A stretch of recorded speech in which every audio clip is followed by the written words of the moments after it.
Significant number of Israelis depart from occupied Palestine since October 7th. According to reports from Israeli media on Wednesday, a considerable number of Israelis have left Israel following the conflict in Gaza, which began on October 7th.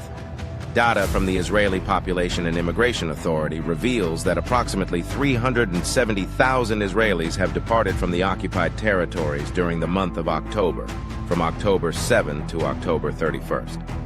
In November, an additional 139,139 individuals left Israel.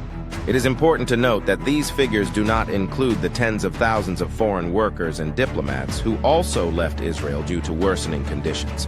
The decline in migration to Israel this year can be attributed to the socio-economic issues caused by the occupation and the ongoing war and escalation between Israel and Hamas. Furthermore, the number of immigrants decreased from around 20,000 in the first quarter of 2023 to approximately 11,000 in the third quarter.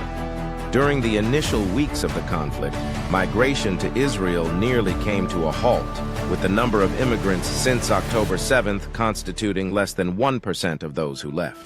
It is worth clarifying that the return of 300,000 Israelis to Israel, as reported by some Israeli media outlets, primarily consisted of individuals returning from holiday vacations and should not be misconstrued as a significant wave of migration.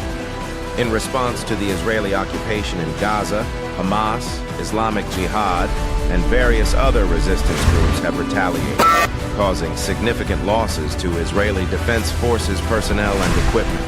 Additionally, the Lebanese resistance has engaged in exchanges of fire with the regime on the northern front, resulting in thousands of settlers leaving the occupied territories.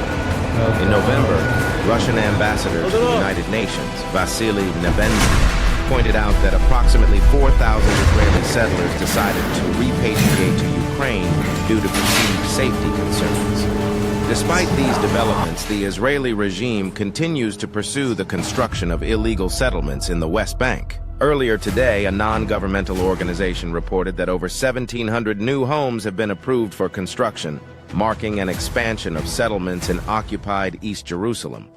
Haggett Ofran from the Israeli NGO Peace Now expressed concerns regarding the impact of these projects on the continuity of a Palestinian state between the southern West Bank and East Jerusalem.